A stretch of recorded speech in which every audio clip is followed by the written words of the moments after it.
What's up, guys?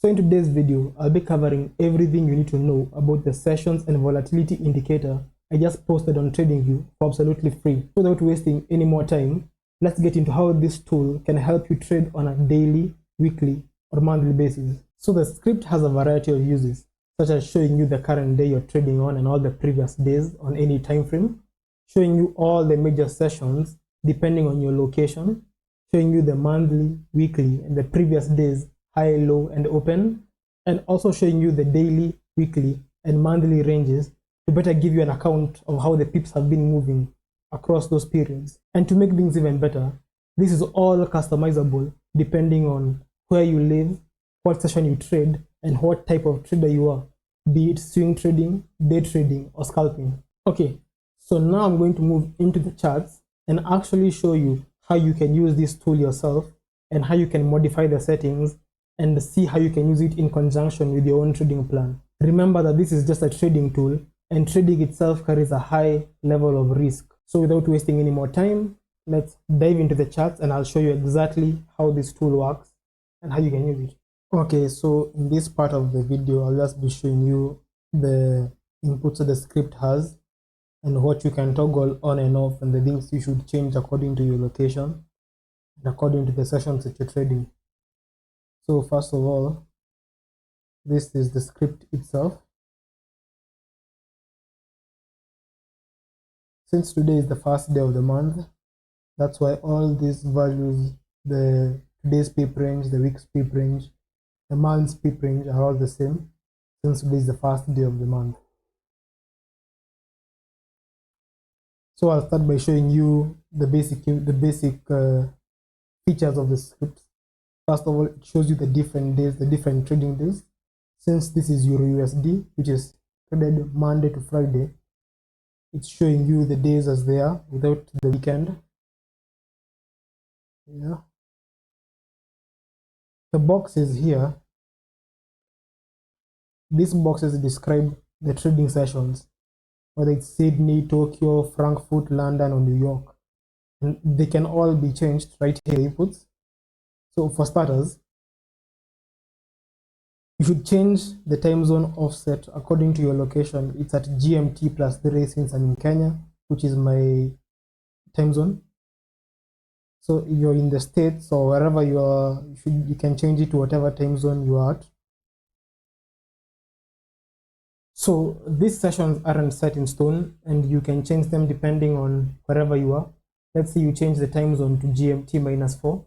You can come down here and change the session inputs. That is the time the session starts to the time it ends to whatever session you may be at. You can also hide that session if you choose to. Yeah, as you can see, the London session has disappeared. And you can only have maybe 1 or 2 sessions depending on how you trade or what you find relevant. I personally like using all of them or a majority of them because you can see the difference between the Frankfurt, London, and New York session in comparison with the Sydney and Tokyo session in terms of volatility. Yeah, so that's one of the features. The other feature is it can display the month's open, high, and low just by checking that, or the weeks or the previous days. But as I said, since this is the first day of the month, all of those values will be more or less the same. This is the month's open and also the week's open, the month and the week's high, and the month and week's low. This is the previous day's low, which in this case would be Friday. This is the previous day's high, and this is the previous day's open, which all land on Friday. Given a different time frame, if this was like July 20 something, you could clearly see the top-down analysis using this open, high, and low value. I'll just hide these open highs and lows. You can also change the style of the lines as well as their width and their color. You can also hide all these day separators and the days if you don't find them necessary, just like that. Yeah.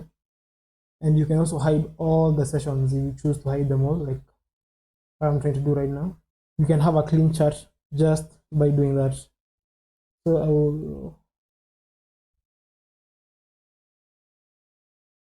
Another feature we have with this script is the average range section that is displayed by this table on the side. So what these average ranges are is the average number of pips that these currency pairs, pound USD, Euro USD, and USD JPY, have been moving in the last 14 days. So you can change this to whatever you want. You can make it 52 for 1 year. You can make it 104 for 2 years if you want, whatever value you'd like. I put it at 14 because it's more or less the same whether it's 14, 52, or 104, whatever value you put. And the value below today's pip range is the number of pips that the currency pair has moved from high to low. Yeah, and the average week range is the number of pips on average that the currency pairs have been moving over the last 14 weeks. And likewise with the average monthly range, the average number of pips that the currency has been moving over the last 14 months. Yeah. So as you can see, since it's the start of the month, all these values are the same. As I explained earlier in the video, it's because it's the start of the month. So how can you use these values to your advantage? Let's say, for example, you have a trade setup that's aligning nicely, and the number of pips that have moved in that day is only like 30 on Euro USD. It gives you a good indication that the market can move a lot in that day. But let's say your trade setup aligns perfectly and the pip range of that day is at 94. Maybe the markets have been moving a lot, just like last week here on Friday. As you can see, the markets moved a lot, so it might have been at 90 on that Friday. So it might be an indication that if you take this trade, it might not pan out. Likewise with the weekly pip range and the monthly pip range, just to tell you, should I take this trade or not, depending on how much price has moved over that day, week, or month. Yeah. And the last feature on this dashboard here is it shows you whether the high or low has been broken specifically for the previous day. So it's saying that USD JPY's low has been broken. So let's just check that to confirm whether it's true or not. Yeah, okay. So let's unhide yesterday's open high and low. And let's see. Yeah, so as you can see, yesterday's low has been broken today by USD JPY, and the indicator is also indicating that the pair has been very bearish today, which is a good indication for sell setups. You can also change the currency pairs right here in the inputs. You can come and change them right here. Change to whatever you want. It doesn't have to be pound USD. You could do pound card if you like.